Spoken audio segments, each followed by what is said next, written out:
Hi, I'm Ashley Durk and welcome to Mohawk Entertainment, the show that tells you about the latest entertainment trends and issues affecting Mohawk students.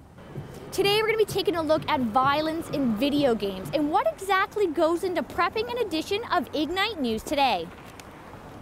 At the corner of James and Murray Street in downtown Hamilton is This Ain't Hollywood. Taking a step in the door is like taking a step back in rock and roll history. While this bar may have only been open for a little over 2 years, it feels as though it's been here forever. Combining Hamilton's punk and hip-hop scenes, This Ain't Hollywood truly defies genres. Let's take a look at the amazing history of this instantly classic bar.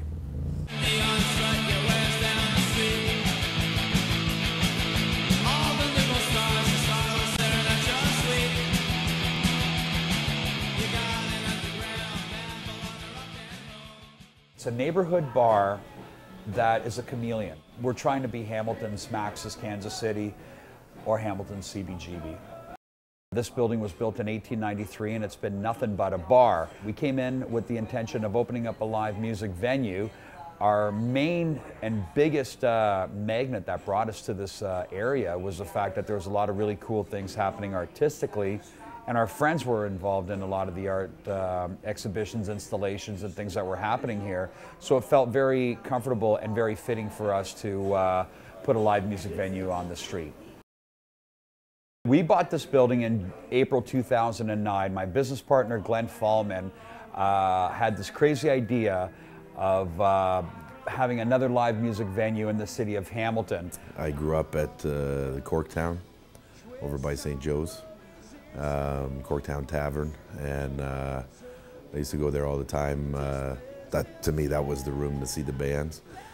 And about 5 years ago, another guy bought it and renovated, and he was afraid of leather jackets and skulls. After I stewed for about 2 or 3 years, I was tired of drinking at home and felt that there was a hole in the local scene, and so found this place and decided we'd try and fill it. A lot of the money that we had, and it wasn't much, but it all went behind the walls. It went into putting electricity in our walls, new plumbing, and just upgrading it to specs for you know, everything that we're trying to do. It didn't have that sort of new stigma to it, or the new car smell. You know, we still wanted it to smell like there was a few pops that were kind of rubbed into the rug, so to speak. You know, but it happened like a happy accident. We really came on board with a little bit of money, especially in terms of decor. And because of that, it really helped in creating this vibe of making it seem like we've been here forever, as crazy as that sounds. The biggest hurdle that we had in you know, trying to find any sort of direction with this bar was the name. We really wanted to be sort of a trademark that represented all of us collectively, but all of us individually as well. So one afternoon, after about maybe 100 names going back and forth, Glenn just brainstormed, you know, kind of almost an instinct, and said, "This ain't Hollywood." And we just kind of locked eyes and thought that it was perfect. It was a record that really defined a lot of what this bar's all about in terms of attitude. We love rock and roll. We love Hamilton. The name comes from one of the most infamous rock and roll bands from Hamilton called the Forgotten Rebels. Pepper Jack's Cafe closed a few months before we opened up, and the talent buyer and manager of that venue, his name is Ken Inoue. Ken asked us where our intentions were with the bar at the get-go as a venue, and we knew we wanted to do rock and roll. We just really weren't too sure how much we wanted to do and what else we wanted to do. Ken introduced the hip-hop community to us single-handedly. He was very instrumental. I mean, we knew people that participated in hip-hop, like Lee Reed, but you know, we definitely needed someone to kind of bridge the gap. Lee Reed is ferocious. Lee Reed has bigger balls than two oceans put together. He's like the most intelligently outspoken person in this city.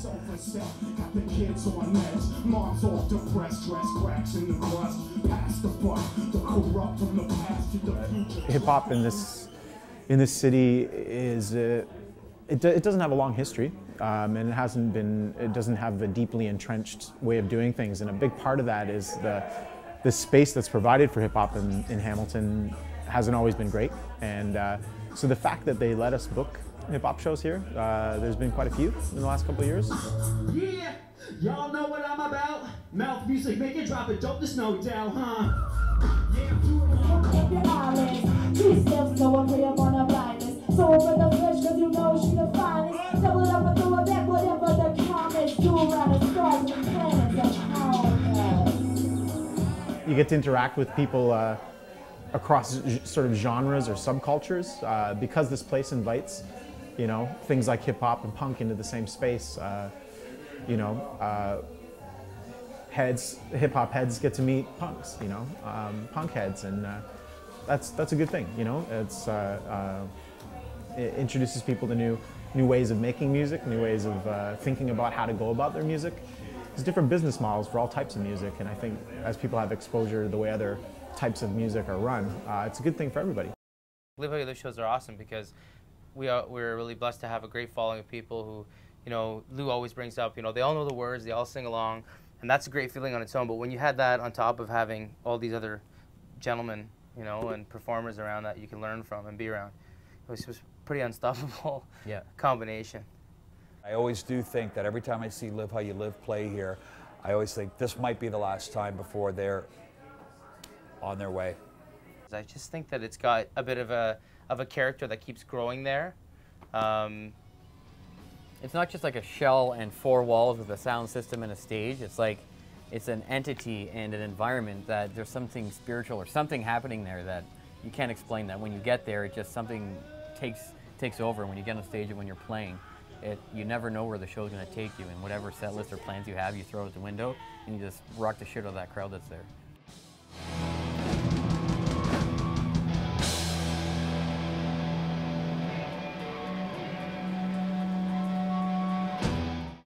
There's always a story every time you go there. It's like, oh, the shotgun up here, you know, I'm sure people have told that story or whatever when they took it down, and finding, you know, it used to be like a bootlegging place. All you had to do was go to the doctor and kind of wink or slip him a buck or something, and he'd write you out a prescription for alcohol.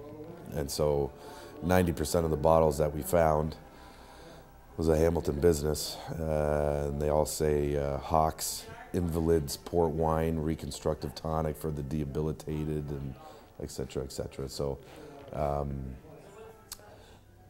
it's booze masquerading as medicine. It looks old, but I've been told it's from like late 70s, early 80s.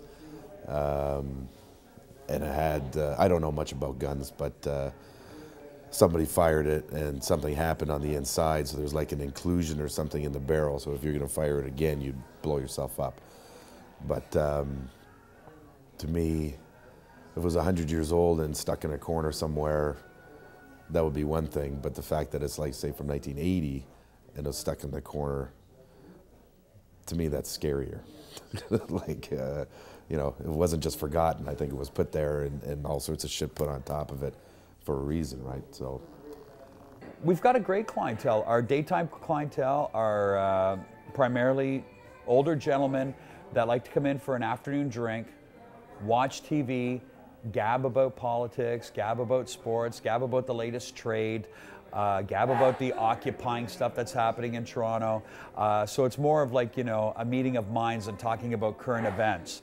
Once about 7 o'clock kicks in, it just seems like the room turns over and it becomes more artistically minded, more musically driven, and all the energy. And when people come here, they talk music. You know, you talk to these people and it's like you're looking in the mirror and these people are you. You know, it's really hard when you meet so many bands playing different shows, different club owners, and when you meet them, it's like, okay, this guy doesn't care what I'm talking about, or it's like, but these people, every single person was genuine, and it's like, this is me, they are us, like, they just get it, and Lou gets it, and everybody that Lou brings to the club gets it, and if you don't get it, you don't go there.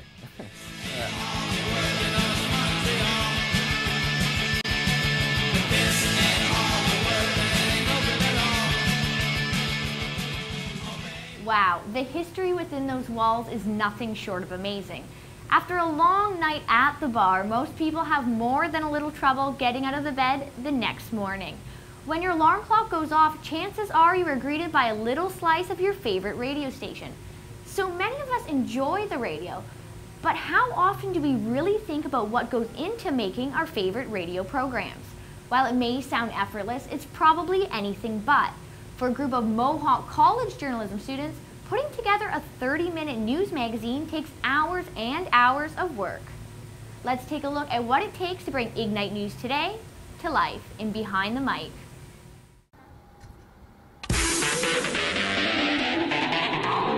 Shedding light on today's issues. This is Ignite News Today On Indie 101 FM. Good afternoon and welcome to Ignite News Today, the radio news magazine produced by students for students. It is Thursday, December 1st, and I'm your host, Ashley Durk. Coming up on Ignite News Today, students may soon pay less for their education. Canadian men are going clean-shaven, and Hamilton residents are flocking the food banks. All this and more coming up in the next half hour.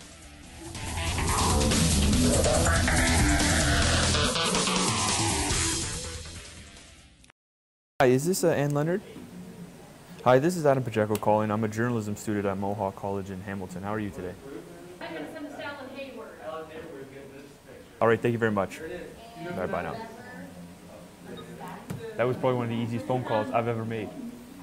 It's tough making phone calls because it's people you've never talked to before, and they're asking you to go on radio, and half of them don't want to, and they think that everyone in the world's going to hear this, but in reality, it's just 5 people probably listening to our newscast.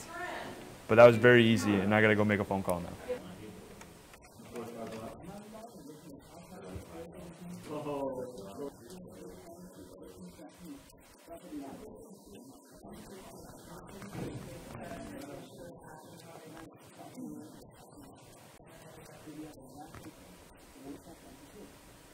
She's a sweet lady, but she talked way too much. But now actually it works out good, because if I don't get any more phone calls, then I could just use this as a complete interview and we could just do a talk back and forth. Man, that was 6 minutes and 32 seconds of someone just blabbing on about drunk driving. And that's not even my main contact. She was just the backup contact. Daryl will be happy. Let's see what Daryl has to say about this. Watch this one. So let's hear your advice. I just got off the phone with the driver, the one with the 3 initiatives that they did. She gave me great answers. She actually gave me a lot of stats too. On tape, yeah, I recorded it. I have 6 minutes of interview. Okay. Yeah, because I can get a lot of good answers on it. Sounds good. All right. Well, Ignite News Today, again, we've always done a radio news magazine and newscast is to prepare students to go out in the industry. Obviously, those jobs, number of jobs are shrinking. But the idea is to work on something, work to a deadline. It's not, hopefully we're doing things that are topical, again, trying to react to things that are happening that particular day. Trying to get students really out and interviewing. It's about interviewing and putting things together. I don't even care if it's a whole story sometimes. But really part of the skill is going out and mining for information, right? Talking to people, getting stories, getting interviews, getting perspectives. And that's what this program is about. We try to tell stories that are from a student perspective, that are interesting to a Mohawk audience, but also to the broader community. But again, that focus is pretty narrow. We're not trying to compete with CHML or CFRB or any of the major players in news talk in this market, right? Everything today is niched. You have to own a niche, so we should almost cover the opening of an envelope at Mohawk. We don't have the personnel to do that, but you have to be able to pick a target and serve it. And that's what we try to do with the magazine, is tell stories that are relevant to students and faculty at Mohawk, and have students be able to react to things that are happening today, now, not airing a story that somebody worked on 3, 4, 5 days ago. You can work, the more time you have with a story, the better it can be. But how good of a story can you tell on a very tight time frame? Can you get the interviews? Can you get the people? Can you chase them? Can you put that story together in time to hit that noon magazine show? I decided to join the radio team because I hate TV, so I decided I'd try it out, and it's lots of fun. Today I'm doing entertainment for the show. I'm currently grabbing some clips to put into my show. We like to put clips in with our script so that we can make it sound a little more exciting.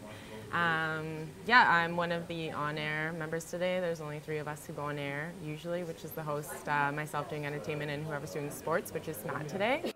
The idea is to find as many sources as I possibly can, take a couple actualities from the news wires here on the computer that the school pays for. So actualities are like sound clips.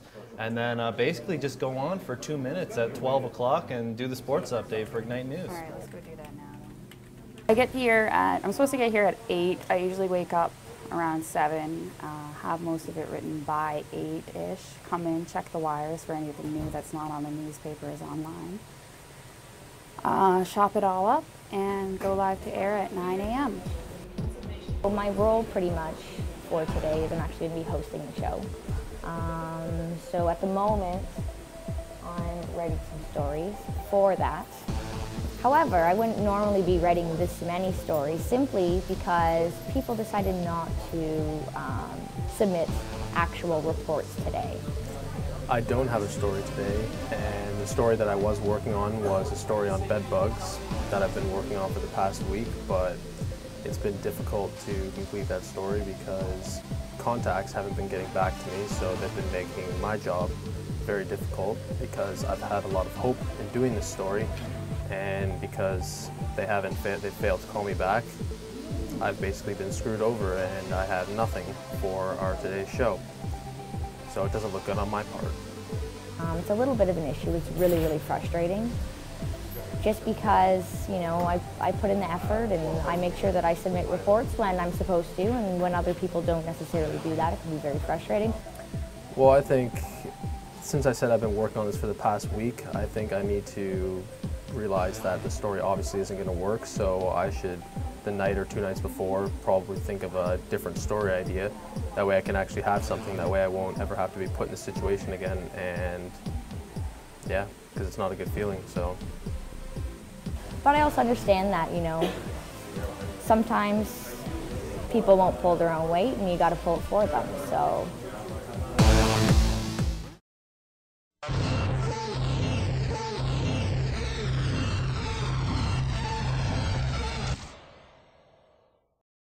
Good afternoon and welcome to Ignite News Today, the radio news magazine produced by students for students. Thanks, Ashley. Here's a look at some local events you can check out this weekend. The Trailer Park Boys want you to celebrate Christmas with them in their not-so-classy Dear Santa Go F Yourself tour.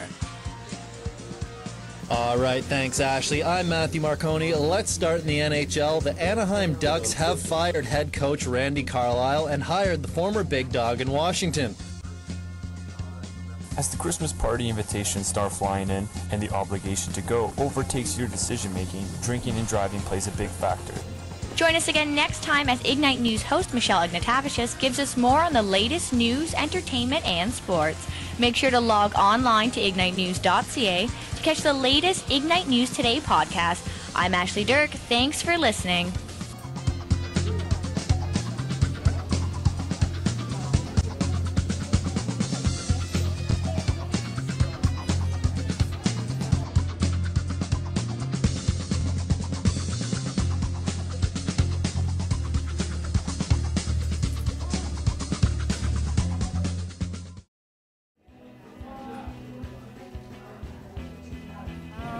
Considering how kind of, not necessarily last minute, but I think we weren't too prepared today just because we didn't have as many reports as we would have liked, I think it went decently well. I think everyone on air did a really, really great job. We had some really solid reads, so overall it was pretty polished. It sounded good. I think it went pretty well. Every day is a different day. Some days you get lucky and are able to get stories quickly. Some days reporters have generated some good material.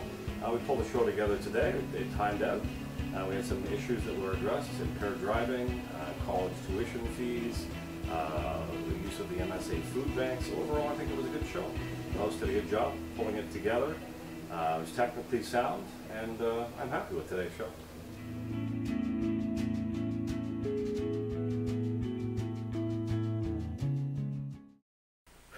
so much work went into producing a radio show. After a long day at work such as that, most people like to go home and relax.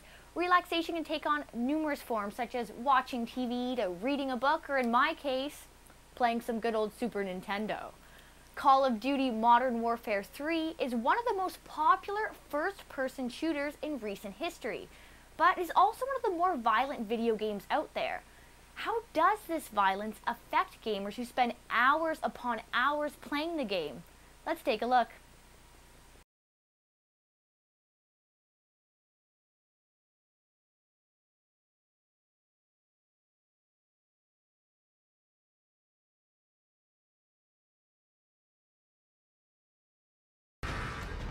Video games, the industry that has been consistently successful for over 2 decades. Everyone has their own reasons for playing. Regardless of the violence, people continue to play. Question is why? With the recent Call of Duty bringing in nearly $800 million in its first 5 days of sales, what is it about these violent video games that makes them so popular?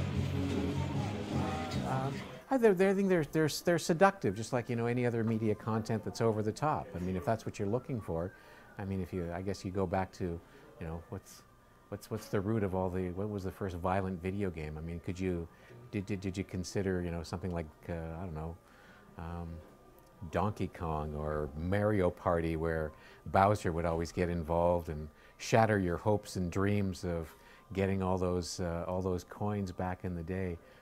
Doom.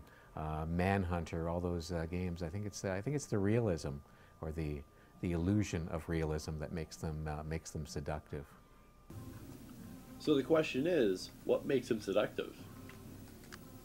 Violent video games per se over any other video game?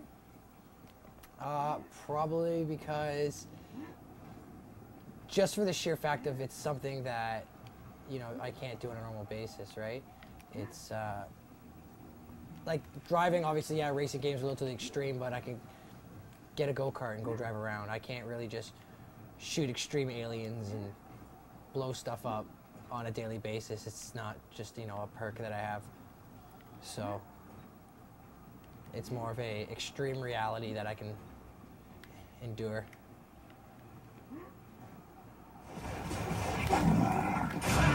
Oh. That didn't score.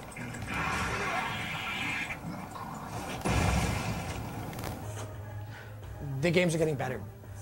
It's not just the graphics. Yeah, there's a gore factor and everything, but it's not just that. The games are getting better in gameplay, strategy, realism, the overall technology they're throwing into it. Now you can jump around and you don't need a controller, or you can use a controller as a weapon, or like an artificial weapon, of course, but you can just do a lot more with the video games. Like, it's so much more than back in the day when it was just Pong and a paddle. Now you're actually commanding a unit, or you're actually driving really around a bunch of areas, or you're actually just playing online with hundreds of people. With the graphics and level of violence getting increasingly higher with each new game, should parents have more control over what their children are playing? To an extent. You don't want your 5-year-old running and gunning and shooting kids. Like, you don't want your youngest kids to be exposed to war and think that when people die they respawn. You obviously want to have the fact that they need to appreciate and know what war is and what's the outcome and what happens before they get into a game where it's a war-based. So, on balance, sometimes I worry about the level of violence and whatnot in some of the first-person games that he watches, but on the whole, we can talk about it, and here we can also introduce the variable talking with your parent or your guardian about, this isn't real violence. So yeah, it all depends. I don't say you should slap an age on it, because some kids mature faster than others. Some kids understand faster than others. So I think when the parent believes that their child is ready, then they can get the game.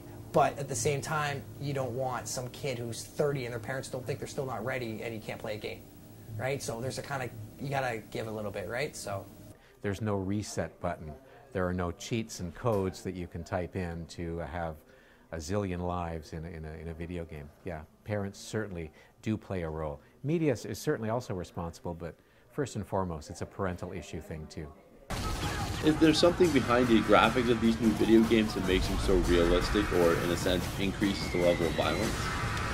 With all the changes in technology, it is more realistic than it ever was. That being said, I hear people quite often say it's too realistic, it looks too perfect, it looks too CGI.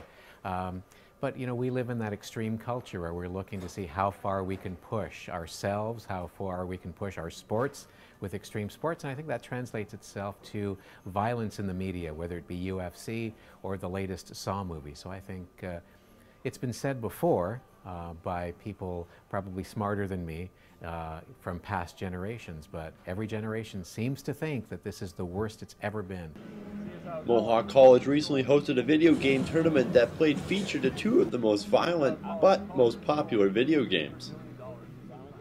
It's fantasy, it's not reality, you don't have the consequences of, you know, actually doing any of the types of things you're engaging in.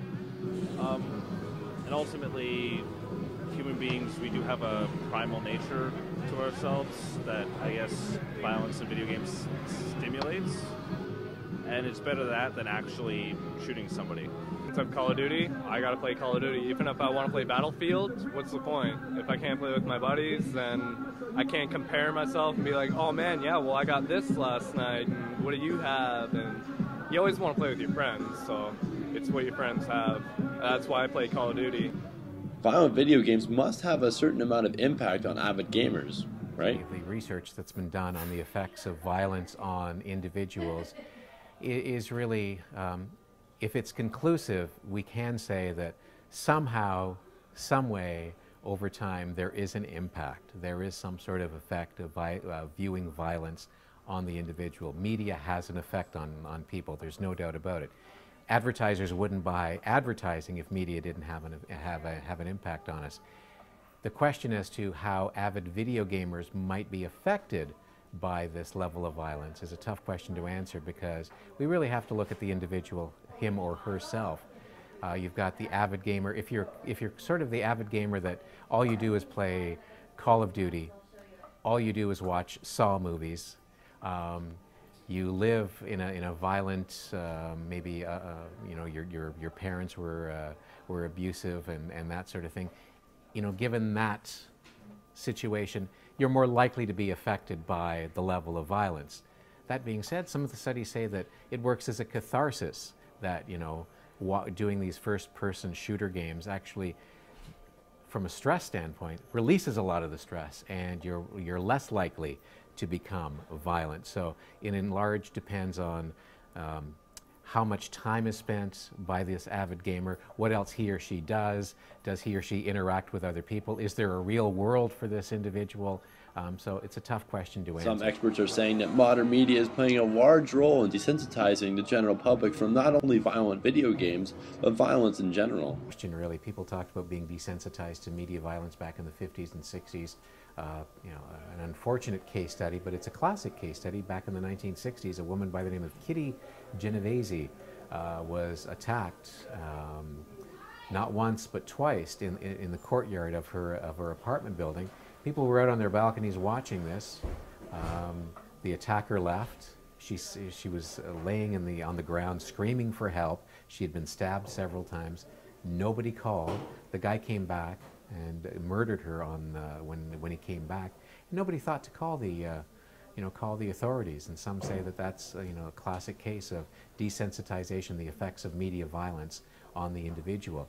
Some also argued that it was a case of everybody else thought somebody else would call the cops. Like if there was just one guy watching Kitty getting attacked, the chances of somebody calling the cops for help would have gone out. But you know, the old adage of being desensitized, there's really no right answer. There's really no definitive answer there. I think that through time or over time, as the level of violence increases and becomes more realistic, then yeah, we certainly do you certainly do run that risk. And maybe that answers your first question. Why are these games, over-the-top games, so popular? Maybe it's because we've become so desensitized to just regular cops and robbers shoot 'em up that we need something even beyond Grand Theft Auto, even beyond Call of Duty. Well, that's about it for this week's Mohawk Entertainment. Make sure you tune in next week for the latest news from the entertainment world. I'm Ashley Durk. Thanks for watching.